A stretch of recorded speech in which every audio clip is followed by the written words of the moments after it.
Stop right there. Before you pull out your wallet, before you click that Add to Cart button, before you let some fast-talking salesperson in a bright-lit showroom convince you that you're about to make the smartest purchase of your life, watch this video first. Because I've spent the last 3 weeks doing something most people don't do before dropping $1,000 to $3,000 on a television. I actually tested them, compared them, dug into the specs that matter versus the specs that are pure marketing fiction. Talk to people who own these TVs 6 months in, not the first weekend honeymoon phase, but real long-term ownership reality. And what I found is going to save a lot of you from making a very expensive mistake. Here's the truth about the TV market in 2026. It has never been more confusing on purpose. Brands are recycling panels from 2 years ago, slapping new model numbers on them, inventing buzzwords that sound technical but measure nothing, and charging prices that have genuinely lost all connection to actual performance. The gap between what a TV costs and what it actually delivers has never been wider. And the people getting hurt by this aren't uninformed.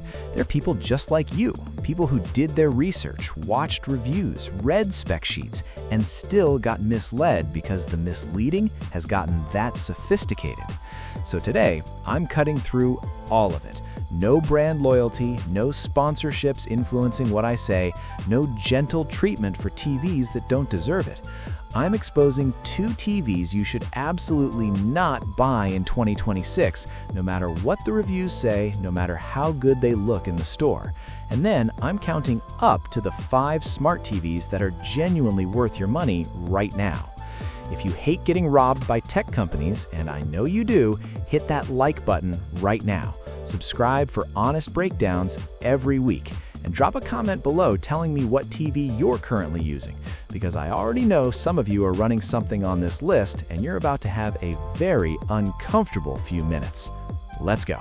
The TVs you should not buy. Avoid number 2, Vizio P-Series Quantum X 65-inch. The forgotten cautionary tale. Vizio spent years building a reputation as the scrappy underdog, the brand that delivered solid picture quality at prices that made the big boys nervous. That era is over, and the P-Series Quantum X is the most painful proof. This television costs $1,200. For $1,200 in 2026, you have access to TVs that would have been considered reference-grade displays just 3 years ago. The market has moved that dramatically.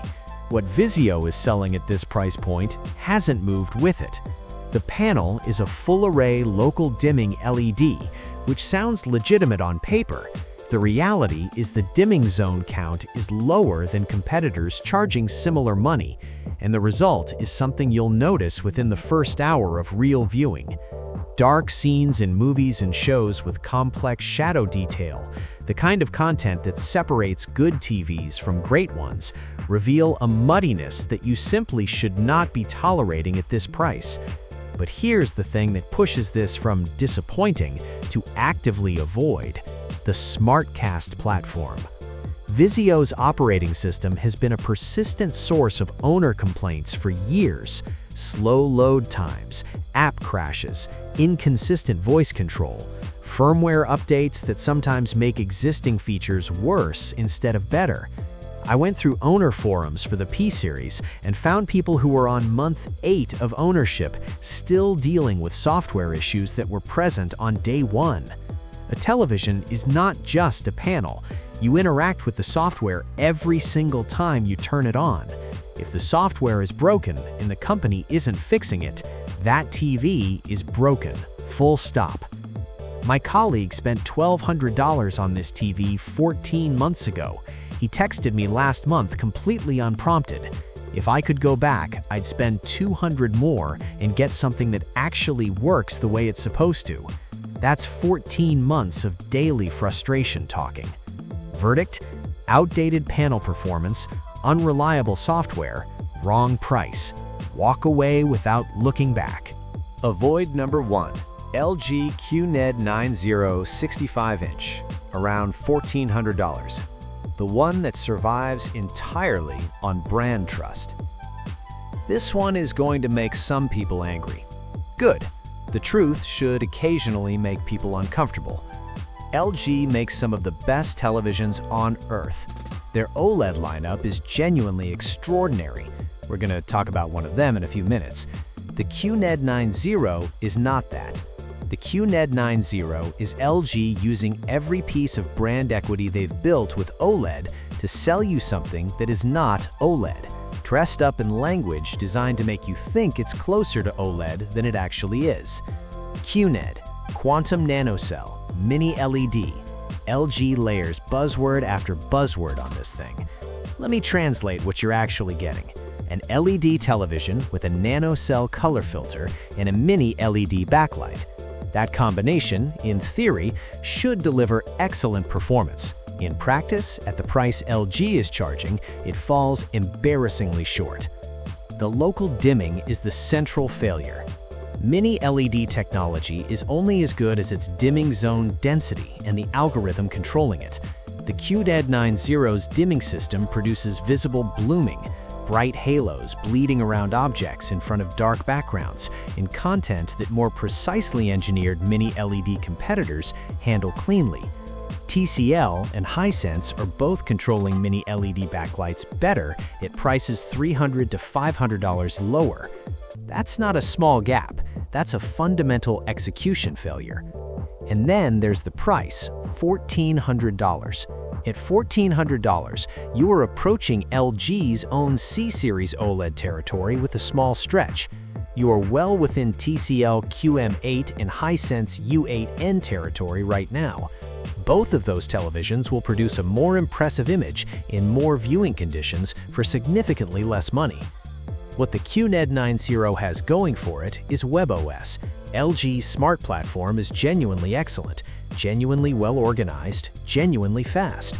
But you can get WebOS on an LG TV that doesn't ask you to overpay for a mediocre panel. This specific combination of hardware and price is the problem. The TV's actually worth your money.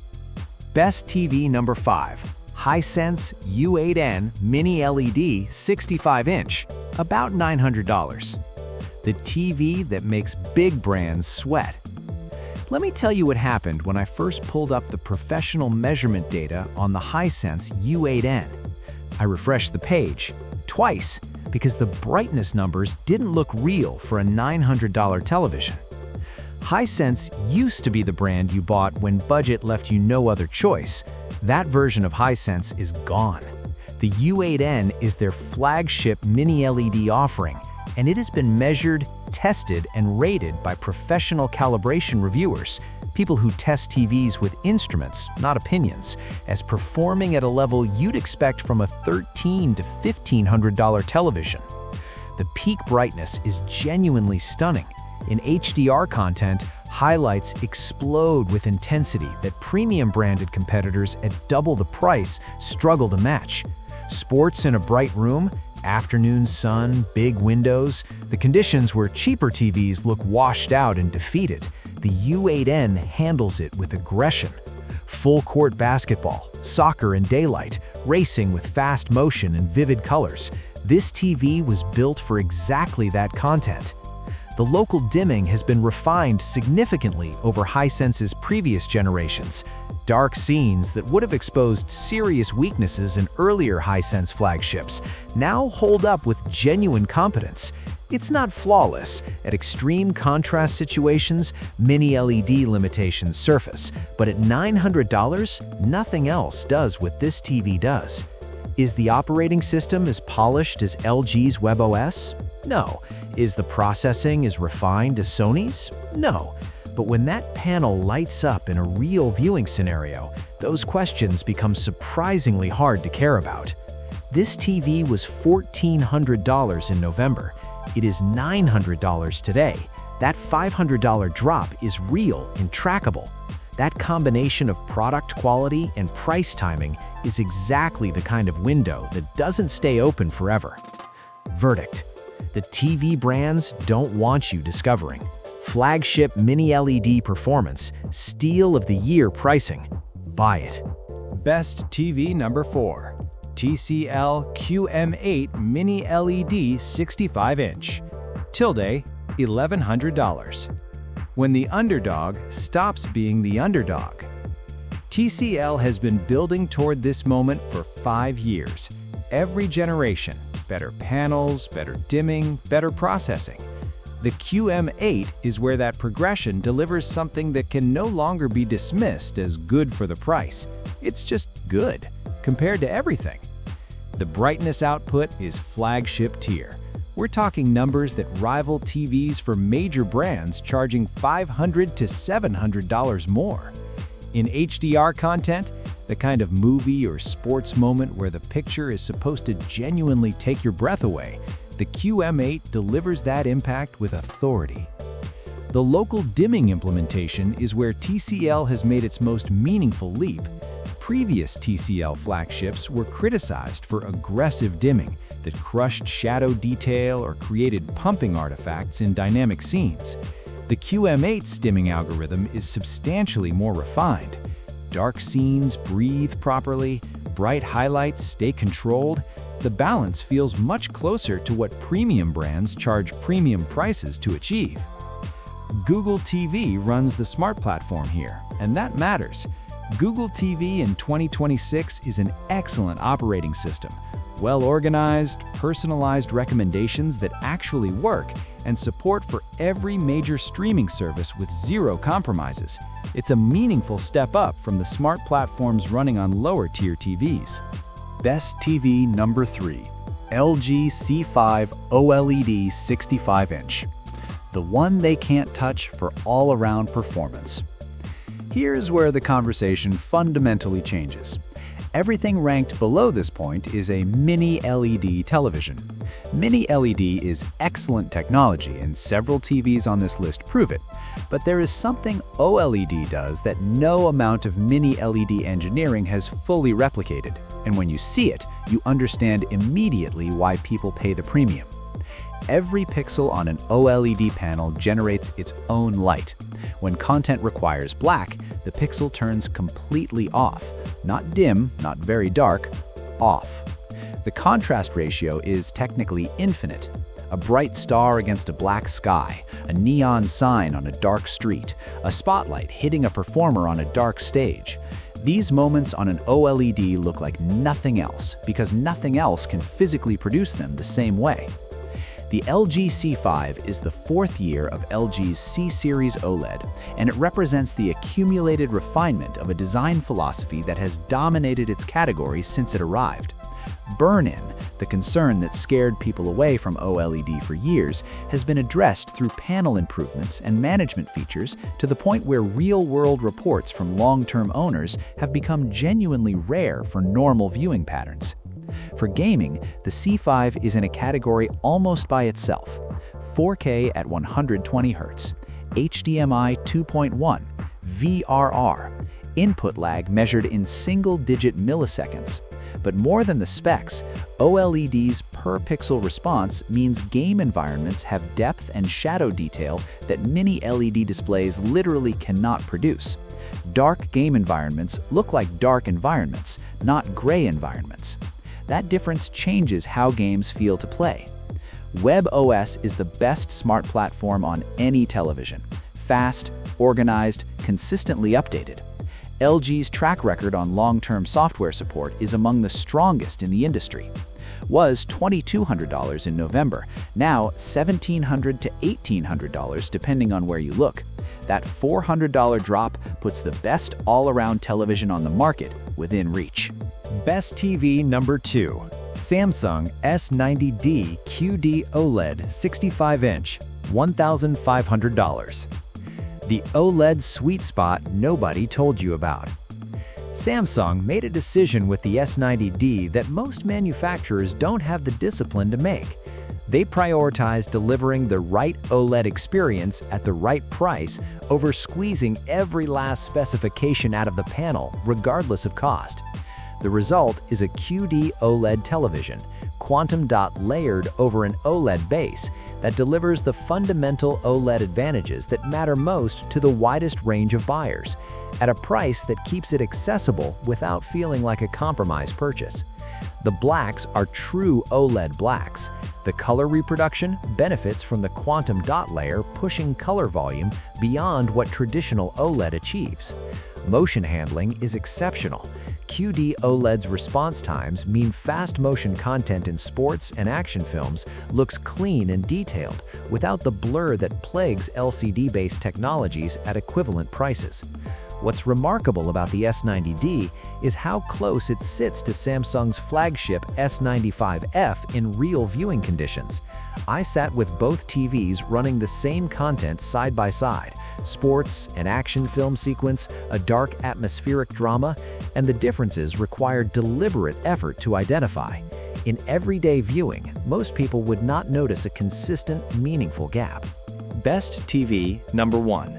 Sony A95L QD-OLED 65-inch, around $2,800. The standard everything else gets measured against. There's always a moment in these rankings where the conversation stops being about value and starts being about what's actually possible, what a television can actually deliver when a manufacturer commits completely to getting every single thing right. The Sony A95L is that moment. Sony doesn't make the most TVs. Sony doesn't dominate retail shelf space. What Sony does is build a processor, the XR cognitive processor, that does something competitors have been trying to replicate for years without fully succeeding. It analyzes content the way human perception actually works, not just the way algorithms interpret data. The result is motion that looks natural rather than processed, colors that look like what you see in real life rather than what a camera captured, 4K upscaling of lower resolution content that is genuinely, shockingly convincing. Pair that processor with a QD-OLED panel, the same infinite contrast, per pixel OLED technology that puts it in the same conversation as the LG and Samsung above it, and you get something that operates at a reference level. Meaning professionals who calibrate screens for film production and broadcast use Sony displays because they trust that what they see is what the content actually looks like. In dark scenes, the A95L produces shadow detail that feels three-dimensional, depth within darkness that cheaper displays flatten into undifferentiated gray. In bright HDR moments, the quantum dot layer delivers color intensity that pushes beyond what traditional OLED achieves, without sacrificing the accuracy that makes colors look real rather than oversaturated. Gaming on the A95L is almost unfairly good. Input lag is imperceptible. Motion clarity in fast games is the kind of smooth that makes you realize every other TV you've played on was slightly compromised. You adjust to this panel within minutes and then can't go back. The real lesson from 2026. Here's what this whole breakdown actually comes down to. The people who get hurt aren't careless. They're buyers who trusted brand names that no longer consistently deserve that trust. The people who win are the ones who looked at real performance data, understood what they actually needed, and bought the TV that genuinely earned its price, not the one with the most compelling marketing. All the links to check current pricing on every TV I mentioned today are in the description below. I keep those updated as prices move so you're never looking at stale numbers. If this video kept money in your pocket, hit that like button. Subscribe if you want honest breakdowns every week. No sponsorships telling me what to say, no brand pressure shaping my recommendations. And comment below, which TV are you leaning toward after watching this? What's your primary use case? Movies, gaming, sports? I read every single comment and I'll get back to as many of you as I can. See you in the next one. And trust me, next time we're going somewhere you didn't expect. Don't miss it.